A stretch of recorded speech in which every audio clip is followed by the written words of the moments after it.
Hi, Andy Cohen here. I just wanted to take a few minutes to reinforce some of the lessons that you've learned during your clinic visit to learn clean intermittent catheterization. So the first step is really to gather all your supplies. You're going to want your catheter. You're going to want sort of a vessel in which you're going to put the liquid that comes out. Some people just do this in the shower and just let the liquid kind of pour right out into the drain. Others try to get things into a toilet, or you can use any sort of cup or urinal that's available to you if that makes you feel comfortable. Once you have all your supplies, you're in the right setting, then you're going to want to clean your hands, and generally washing your hands is sufficient. Some people choose to wear gloves, but this is clean intermittent catheterization, not sterile, so you don't have to do any aggressive maneuvers to try to keep all the surfaces super clean, like if you were in a hospital setting. Again, some people choose to use a cloth, soapy water, or a betadine, which is that sort of dark colored soapy liquid, to clean the tip of their penis. But again, we're just focusing on trying to keep things clean and not necessarily sterile.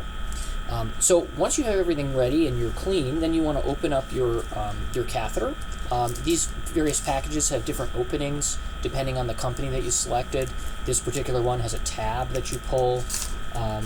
This particular company has a sticker that you pull. But ultimately, you'll become familiar with the way to open the catheters. And once you have it open, you do want to get it out of the package. And generally, you want to hold it not right at the tip, the part that's going to immediately go into the penis, but you want to have your hand a little further back. And then you want to have your penis on stretch. So using one hand to hold your penis up towards the ceiling, and the other hand on the catheter, you're going to want to, with continuous pressure, you're going to want to insert the catheter into the penis.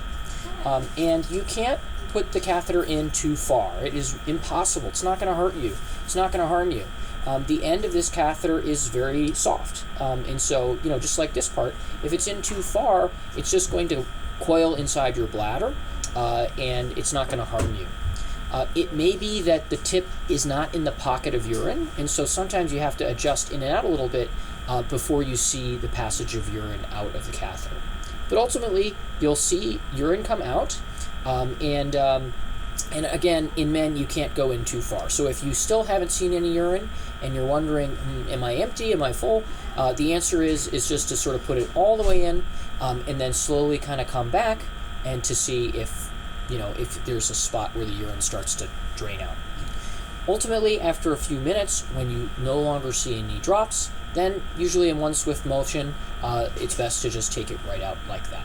And then this happens to be a disposable catheter, and so you can throw that away, and then you can clean the penis in any way that you deem appropriate. So expectations for you in terms of accomplishing this, certainly you can have irritation at the tip of the penis where you are manipulating the catheter in. You are almost guaranteed to have some blood in the urine here and there from this experience. We really only worry about that if the blood is such that it's very thick and it looks like ketchup. Otherwise, having pink urine or a few drops at the tip of the penis is very much expected. Certainly we're here to help you and guide you through this process. If there's any other questions or problems that come up, hopefully this lesson, along with the written materials and the supplies that you get from the company, will help you on your journey. All right, thanks so much.